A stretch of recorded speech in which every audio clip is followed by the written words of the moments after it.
अहमदाबाद हादसे के बाद एयर इंडिया की फ्लाइट्स लगातार मुश्किल में दिखाई दे रही हैं। इस हादसे के बाद से विमानन क्षेत्र में तकनीकी खराबियों की खबरें थमने का नाम नहीं ले रही हैं। आए दिन किसी न किसी फ्लाइट में कोई ना कोई समस्या लगातार निकलकर सामने आ रही है, जो यात्रियों की चिंता बढ़ा रही है। और अब ऐसा एक और मामला सामने आया है। एक बड़ा हादसा होते होते रह गया, लेकिन इस घटना ने कई बड़े सवाल खड़े कर दिए हैं। तो कहां की है ये घटना और क्या है पूरी खबर, जानने के लिए देखिए ये रिपोर्ट। अहमदाबाद हादसे के बाद से विमानन सुरक्षा लगातार सवालों के घेरे में है। विमानन क्षेत्र में तकनीकी खराबियों की खबरें थमने का नाम नहीं ले रही हैं और अब एक ऐसी ही घटना सामने आई है। ताज़ा मामला एयर इंडिया के सैन फ्रांसिस्को से मुंबई आ रहे विमान का है। इस विमान के बाएं इंजन में गड़बड़ी की बात सामने आई है।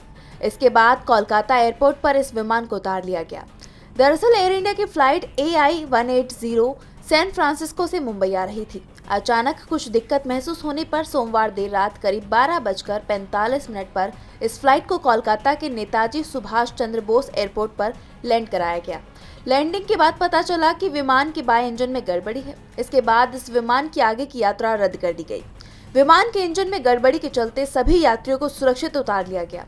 एयरक्राफ्ट के कप्तान ने यात्रियों को सूचना देते हुए कहा कि फ्लाइट की सुरक्षा को ध्यान में रखते हुए ये कदम उठाया गया है, जिसके बाद से यात्रियों में दहशत है। बता दें कि ये कोई पहला मामला नहीं है। इससे पहले भी इस तरह की घटनाएं सामने आ चुकी हैं।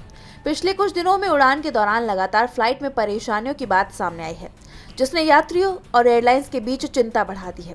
हाल ही में एयर इंडिया के विमान को उड़ान भरने के बाद ही हांगकांग वापस जाना पड़ा। बीते दिन लखनऊ एयरपोर्ट पर सऊदी एयरलाइंस के एक विमान में लैंडिंग के दौरान तकनीकी खराबी आ गई। विमान के पहिए से चिंगारी और धुआं निकलने लगा, जिसके बाद मौके पर अफरा तफरी मच गई। उससे पहले 12 जून को लंदन जाने वाला एयर इंडिया का विमान बोइंग 787-8 ड्रीमलाइनर क्रैश हो गया था। इन हादसों ने लोगों के मन में एक डर पैदा कर दिया है, साथ ही हवाई सुरक्षा पर गंभीर सवाल खड़े कर दिए हैं। सवाल ये भी है कि आखिर इस तरह की घटनाएं क्यों हो रही हैं। DB लाइव की रिपोर्ट।